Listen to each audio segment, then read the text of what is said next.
Tervetuloa seuraamaan imurointivideota. Imurointi on monipuolinen siivousmenetelmä, joka sopii hyvin irtoliaan, kuten esimerkiksi lattialle kaatuneiden kahvinpurujen siivoamiseen.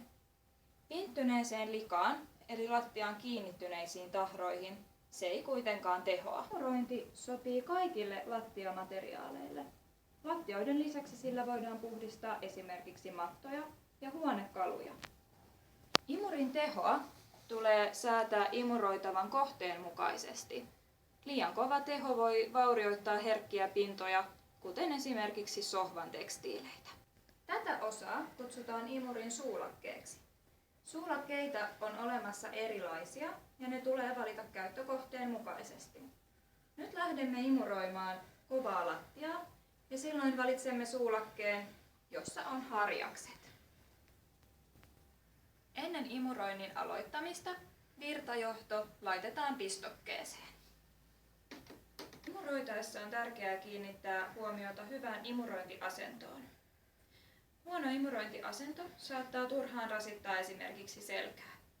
Hyvän imurointiasennon saavutat, kun pidät toisella kädellä kiinni imurin varresta ja toisella kädellä pitelet selän takana olevaa letkua.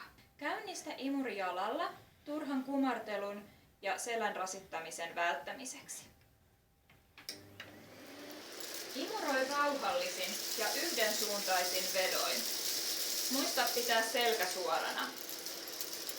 Muista myös se, että roskat poistuvat vain niiltä alueilta, joissa imurin suulake on käynyt. Ole siis kärsivällinen.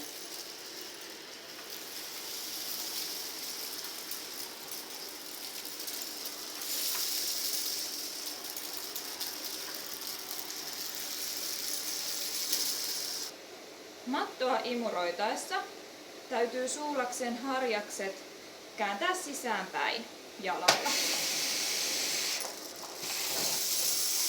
Imuroinnin päätyttyä tulee puhdistaa imurin suulakeosa. Suulake irrotetaan imurin varresta ja se imuroidaan. Suulakkeen puhdistamisen jälkeen imuri sammutetaan. Jos haluat imuroida vielä lattiapinnat puhdistettuasi huonekaluja, muista vaihtaa suulake pitkäharjaksiksi. Otettuasi imuroinnin, kelaa virtajohto imurin sisään jalalla painamalla. Pölypussillisissa imureissa muista vaihtaa pölypussi tarpeeksi usein. Onneksi olkoon! Nyt tiedät kaiken tarpeellisen imuroinnista. Ja ei kun imuroimaan!